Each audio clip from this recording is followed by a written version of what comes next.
ilaalin la ilaalinayo sharafta dumarka muslimiinta ah ayaa loo diyaariyey kumanaan kun oo ciidan ah. aniga ayaa ah khaliifka muslimiinta, anigaana ah hogaamiyahooda, anigaana mas-uul ka ah ilaalintooda. waa qayb ka mid ah ereyada u isticmaalay hogaamiyihii dowladda cabbaasiyiinta al-muctasim billaah. tanna waa fariin uu muctasim u diray boqorkii ruum. waxa uuna ku yidhi, iska sii daa haweenta, haddii kale waxaan kuula imaan doonaa ciidan bilowgiisan uu agtaada joogo, dhammaadkiisan uu agteeda joogo. waxaan maqalnaa oo keliya inaan lahaan jirnay dowlad iyo nidaam siyaasadeed kaas oo dhowri jiray sharafteenna. haweenay muslimad ah ayaa waxaa ku xadgudbay nin ka mid ah gaaladii ruum.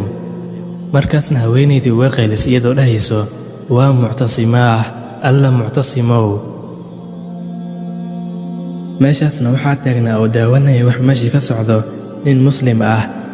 isla markii faraskiisa ayuu qaatay, toosna wuxuu u aaday baqhdaad oo xilligaas ahayd caasimaddii dowladda cabbaasiyiinta, si uu muctasim ugu sheego waxay indhihiisu arkeen iyo xaaladda haweenaydaas. muctasim billaah markii uu dhegaystay warkii loo waday ayuu fariin u diray amiirka camuuriya. camuuriyana waa meesha lagu dhibaateeyey haweenayda muslimadda ahayd. wuxuuna yidhi sidaan: ka timid amiiruulmu'miniin al-muctasim billaah, kuna socoto eyga ruum. iska sii daa haweenta, haddii kale waxaan kuula imaan doonaa ciidan bilowgiisan uu agtaada joogo, dhammaadkiisan uu agteeda joogo. boqorkii ruumna wuxuu ku soo jawaabay fariin digniin ah. khaliifka muslimiinta al-muctasim billaah asaguna wuxuu dhahay, bismillaahi araxmaani araxiim. waan akhriyey qoraalkaada, waana maqlay hadalkaaga.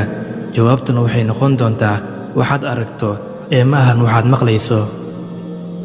gaaladana way ogaan doonaan ciddii iska leh ciribta wanaagsan. gaalkii ruumna wuxuu ku soo jawaabay, samey waxaad awooddo samayntiisa.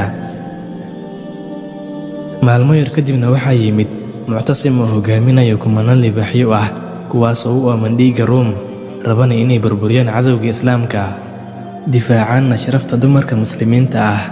ciidankii muslimiintana waxay furteen camuuriya. markii uu dhammaaday dagaalka ayaa loo wacay ninkii u soo sheegay muctasim waxaa lagu sameeyey haweenayda muslimadda ahayd. muctasim ayaa ka dalbaday inuu geeyo meesha ay ku xihan tahay haweenaydaas. wuxuuna u geeyey iyadii ninkii dharbaaxay ee ruumiga ahaa, oo ay markaas u ahayd addoommad. gabadhiina waa la xoreeyey. intaas laguma ekayne, ninkii dharbaaxayna waxaa looga dhigay addoonay iyada leedahay. kadib muctasim ayaa gabadhii weydiiyey su'aal caan ah, wuxuuna ku yidhi, muctasim ma ka jawaabay wicitaankaagii?